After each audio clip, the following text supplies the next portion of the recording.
Hi again. In this Franc Academy lesson, we're going to go over and get frank about two big jargony words that are really important in investing: capital growth and income.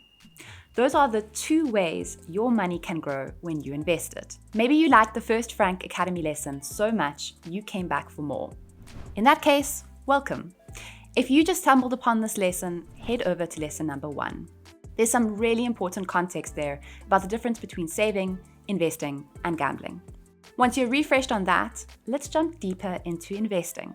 Specifically, let's talk about how your money grows in investments. Before we do, we need to understand one important term in investing: capital. In investment terms, capital means an amount of money that you have available to invest. In our example in the first lesson, we cut out coffee for a year and saved up 2,340 Rand in a piggy bank. That could be capital to put into an investment. Luckily, platforms like Franc and others don't need you to have a lot of capital to invest. You can invest as little or as much as 100 Rand and build that capital up. Now, we understand what capital is in investing. Let's look at how capital can grow. As we mentioned before, there are two ways your capital can grow. Number 1, your capital can earn in income. A good example here is the interest you earn in a savings account in a bank. The bank is paying you, essentially, to borrow that money, and that's income. You also earn an income if you buy a house and rent it out to tenants who then pay you rent. That income is sometimes called passive income because you don't have to lift a finger or work for it. And you can still earn it when you're asleep or if you quit your job. It's pretty cool, right? Number 2, your capital can increase in value.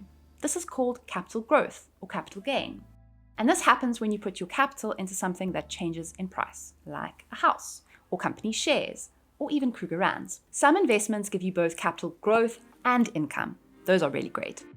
For example, a house could increase in value while you own it and earn you an income if you rent it out to a tenant.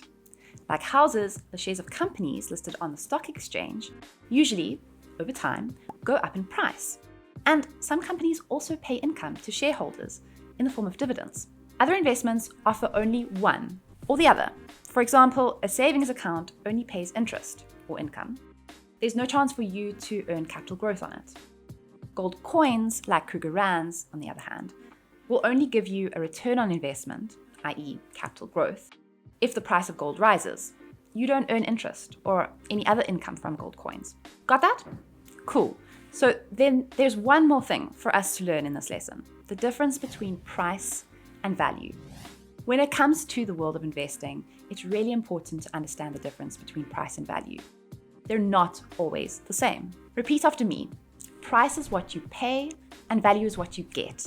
In some cases, they're almost exactly the same. For example, if you buy a gold coin for 1,000 Rand and it contains exactly 1,000 Rand worth of gold, then the price and the value are the same. But if you buy a landscape painting, for example, from a secondhand shop for 500 Rand, and then later you find out it was actually done by a famous artist, the price you paid for it is probably only a very small portion of the painting's actual value. The difference between price and value is really important when you think about how to use your money. Many of the things we spend our money on ask for high prices, but have low value. Fancy new car bought off the showroom floor, for example, can't be resold for the price you paid for it. It's technically worth less even a week after you've bought it. As a life philosophy, whether spending to live or investing for the future, it's a really good idea to try and make sure that the price you pay isn't greater than the value you get.